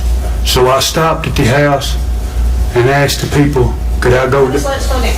So you had the information about Kelly's Ridge. That's correct. Did you drive, you said I was driving through there. Did you drive through there on purpose to look around, or did you just happen to be driving through there? If you remember. I mean, I wasn't purposely looking. I mean, when I seen that, it all flashed before the mind. I mean, yeah, I never went out with the search parties or... No, I understand that. I'm saying, did you go to that area because Zach Adams had told you we dumped Holly near Kelly's Ridge? I rode through there, yeah, Okay. looking to see what I could see. All right. And you said that you saw buzzards close to a lake. There's 2 ponds there on the property at the entrance of Kelly Road, at Kelly Ridge. I seen buzzards sitting in an old dead tree in the backside of one of them ponds. So what did that mean to you? Dead. Something dead. You said you walked up to the house. So is there a house close to those? There's a house at the entrance of Kelly Road. I got out and I knocked on the door and I asked the person living there if I could go fishing down there. You said you asked the person, so somebody answered the door? There was, yes. And, what they said? They told me no, that there had been some river otters or creek otters come through there and wiped all the fish out. They didn't want nobody on the property. At that time, I got back in the vehicle and left. And this person that you talked to, is it a male or a female? I'm not sure. I think there was both people there. But they wouldn't let you? They would not let me up to the door. I mean, I was met from a distance. Just as soon as I pulled up, they come out to the screen door.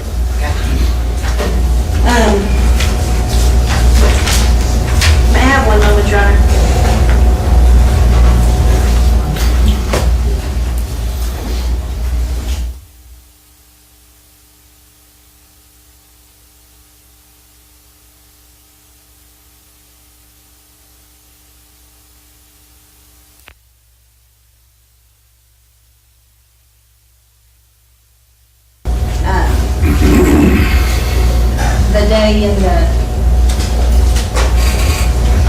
were stealing the trail cam and Zach was stealing the Deer stand. deer stand. You said y'all sat down there after, Let me stop and clarify something. What I told him earlier about hearsay, I thought was a third party. He said that was what Zach told him. Hearsay doesn't apply to a statement of a defendant. So you can disregard what I earlier said about it wasn't offered for the truth. You have to take it for the truth, okay? so if I understand your ruling correctly, they may take it for the truth. They may, because I thought it was a third party at the time. I think he started off saying what a third party said. And then he skipped what That's Dylan when we had our conference, and I decided to instruct him, but when he started back, he said that Zach had told him. So hearsay ruling would not apply to the statement of a defendant. They can consider that and give it any weight that they feel it deserves. So I'm gonna go back to that day, okay? The trail cam day.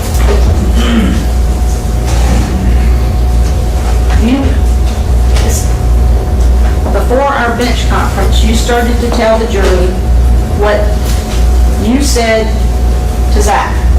You started the sentence, Dylan said, but then you didn't finish it when we came back. That's correct. So, and I don't know if you misunderstood the judge's ruling, but I want to go back to that.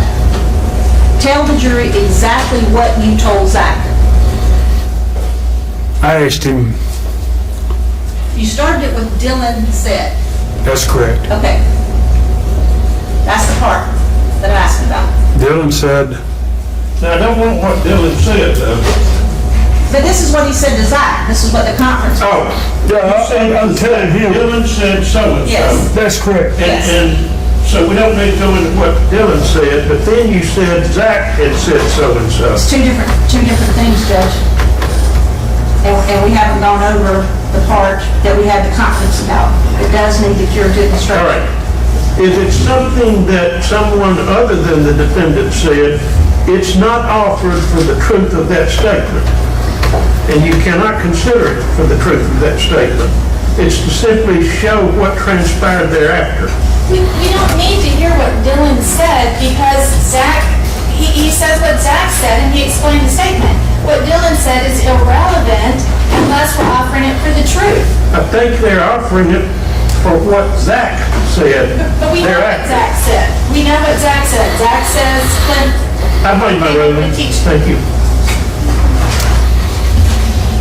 I want you to go back to that conversation that you had with Zach, okay? yeah, You started to tell the jury that, but you haven't finished. that's correct.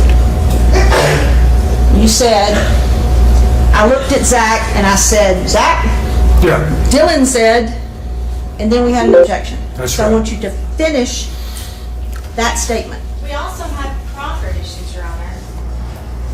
Confrontation. We cannot confront Dylan. He's not here today. I can't confront Dylan about what it is that he said. Let's just go ahead and move on. You mean you don't want me to go back over that part? I'd rather you didn't. We're more interested in Zach's statements. During the course of that conversation, something that you said to Zach, something Zach said back to you, was Holly Bobo's rape discussed? yes, Did Zach admit that he raped Holly Bobo? yes. What did he say? And again, you can't talk about what Shane said. You can't talk about what Dylan said. What does Zach tell you about raping Holly? He said that it was a brief encounter and that Brian Vitt was out mowing the yard. And I asked him at that time, I said, how does a man prepare himself to rape someone with two other men? And he said Dylan sucked him off, got him hard. And I told him, I said, sick, nasty man. I objected to hearsay about what Dylan said. There was no He's hearsay. saying what Zach said. Zach is saying that Dylan took certain actions, That's not correct. that he said something. Did Zach say that all three of them raped her? Yes. Did he tell you how they raped her? Not really. They didn't no fine details. I let it be known that I don't stand for that shit. Did he tell you anything else they did to maintain control over Holly? Besides, or in order to allow them to rape her, or Dylan was the one that provided that. and you can't talk about what Dylan said. Yeah, So that, he was the one that provided the information on how the situation unfolded. Zach understood that I really wasn't down with it, and the conversation was very rough. You've talked about today, on the 13th, seeing a gun holstered on your cousin Shane's hip. First, when I pulled in Right. 30 Yellow Springs Drive. Had you ever seen that particular gun before that day? Yes, Were you present when that gun was first bought, traded, obtained? yes. Okay. And whose gun was it? Before it was bought or after it was bought? Both. Before it was bought, it was,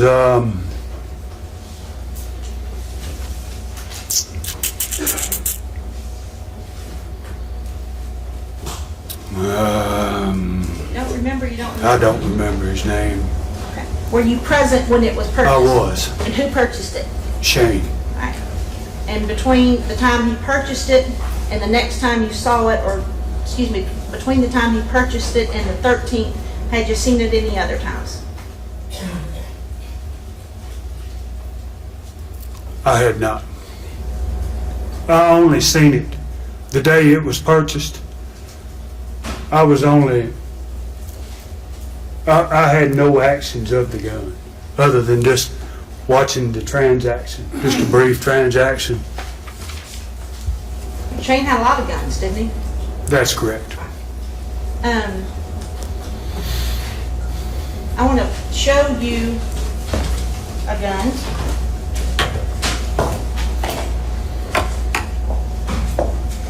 Put on your glasses. That's the gun. Yeah, minus the aging. Minus the what? The aging. The aging. Okay. So, what do you mean by that? Minus the aging? Meaning, when I seen the gun, it was in good working order. Shining. What Black. color? Black. Was the whole gun black? Yes, ma'am. And does that appear to be the gun that It does. you saw holstered on Shane? That's correct. Now, you indicated that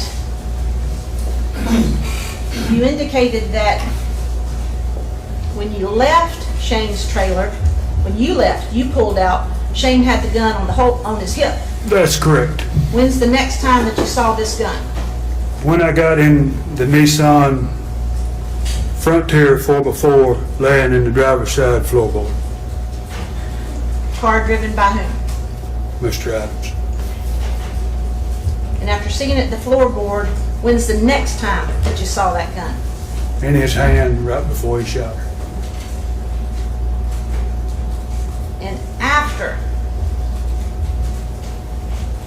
the 13th, did you ever see this gun again? I did. When's the next time that you saw that gun? When me and Austin sold it to Densmore. And when you say me and Austin, you mean Shane Austin? I was with Shane when he traded Densmore the gun for morphine.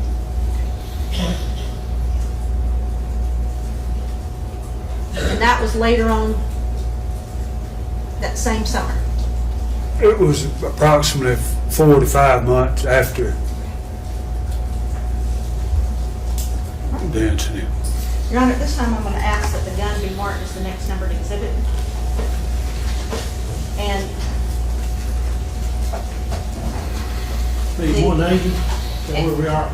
and there are some live rounds that are separate in a baggie. I'd like those to be marked for ID only. All right, that'll be 181.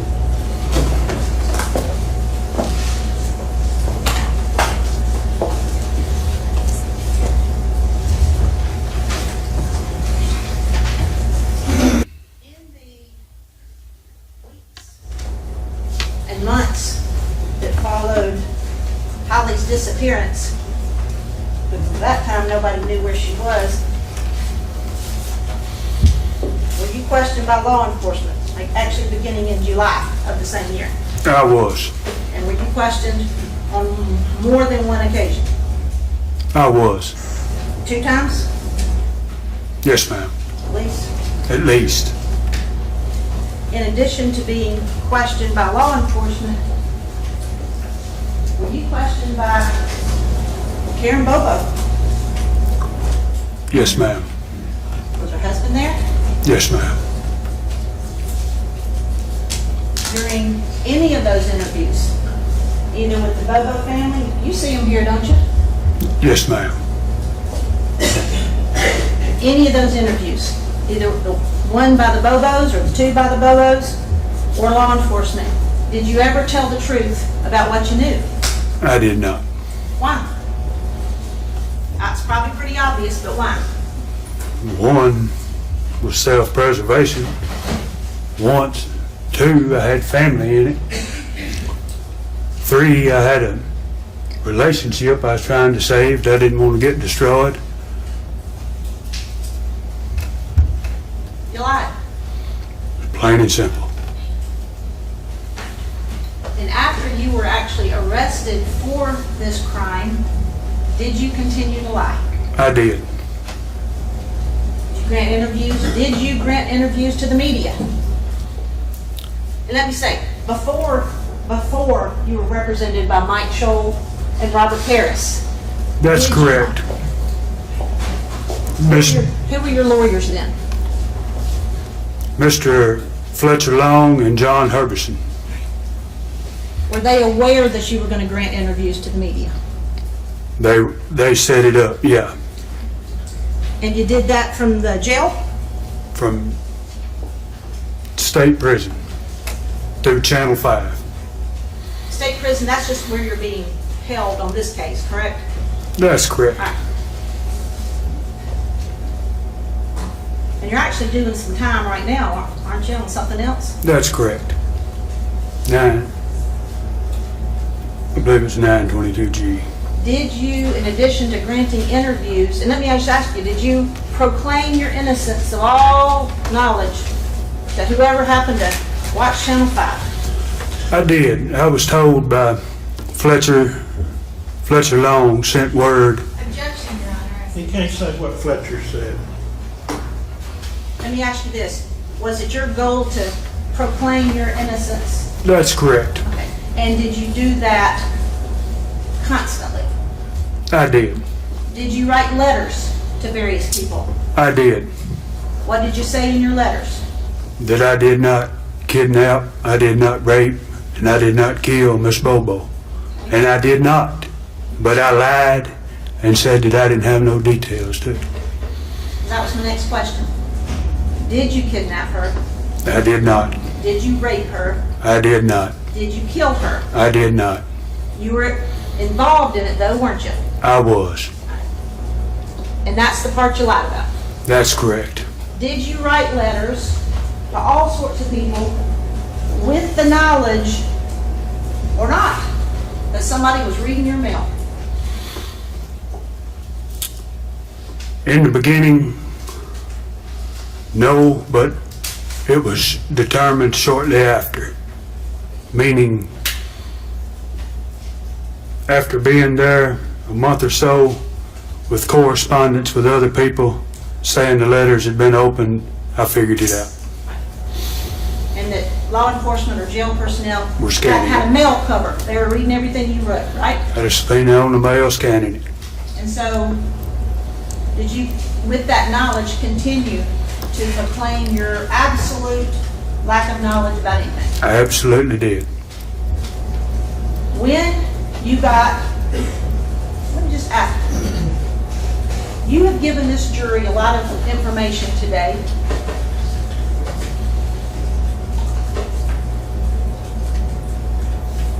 What made you go from telling the world, I didn't have anything to do with it and don't know anything about it, to the things that you have admitted today? I told the previous attorneys the very first court date when I asked the judge for a session after court, and he allowed us to go back there, I told him that I had information on the case. You can't say That what you he what? said. That I had information. Okay. You on the can't case. say, you can't say what your lawyer said, but you told them then. That's correct. And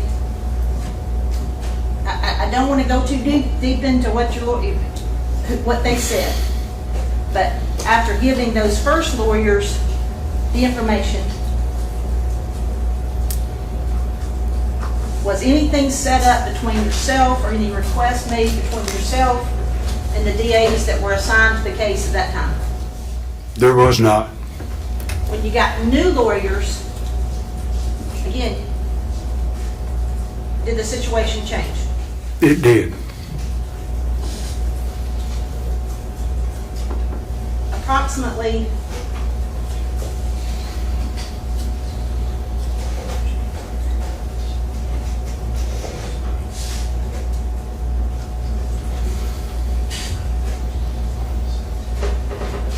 sometime last fall,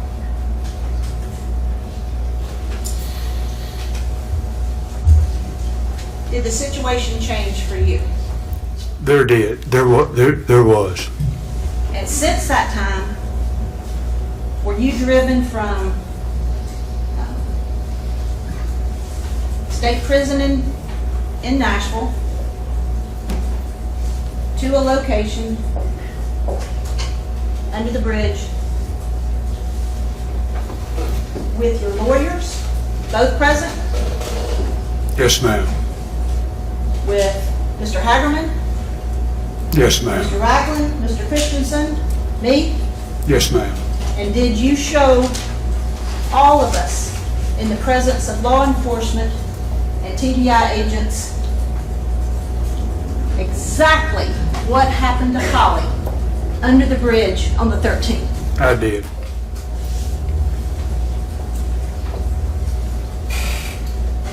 Your Honor, I'm going to put something up.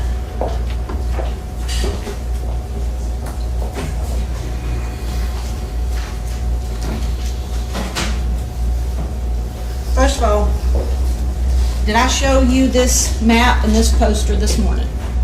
You did. And do you recognize the areas depicted on it? I do. What area is depicted on it?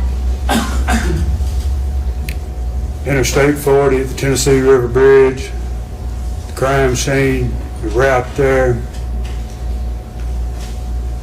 the route out, the road in. All right. Your Honor, ask this to be marked as the next numbered exhibit. The 182.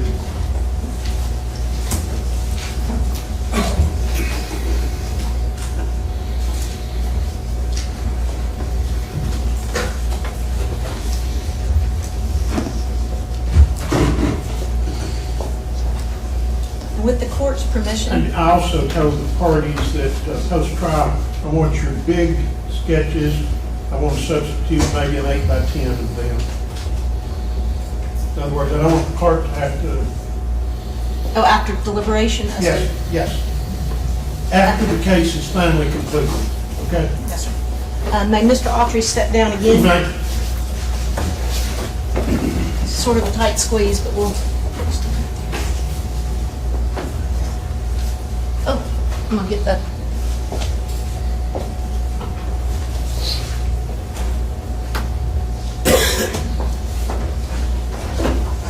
Mr. Autry, do you see this map with the blue route sort of mapped out here? I do.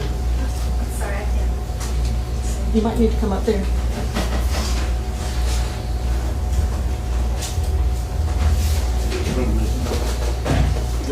That's the route we took.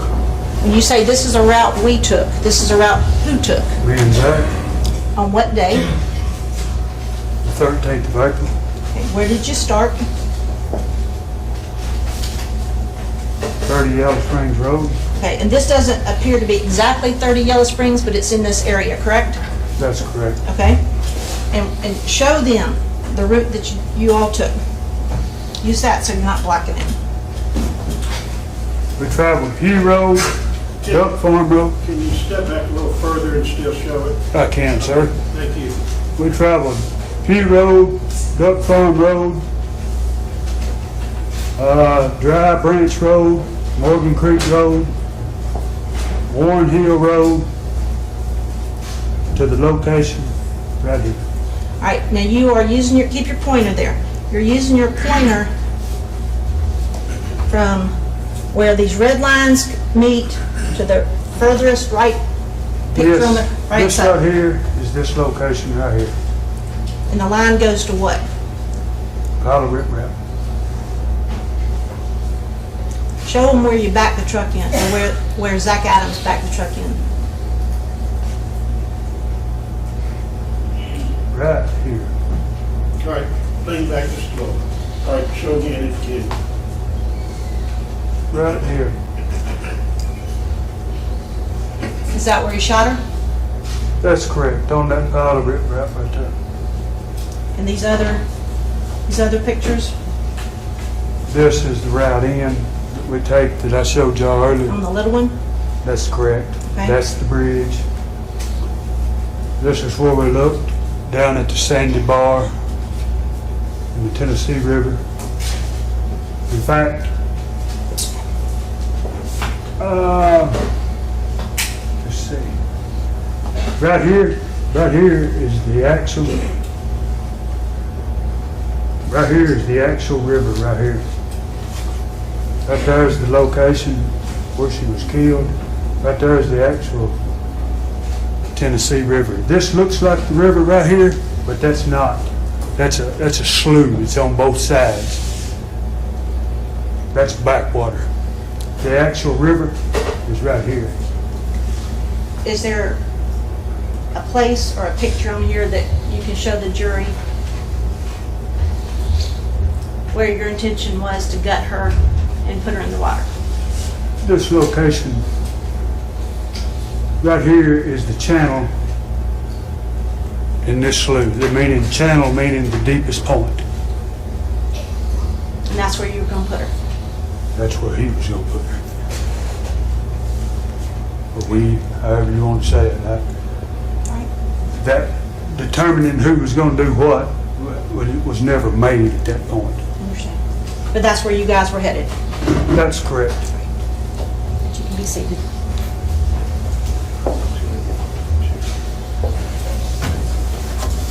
Your Honor, I don't have any further questions at this time. Pass for false.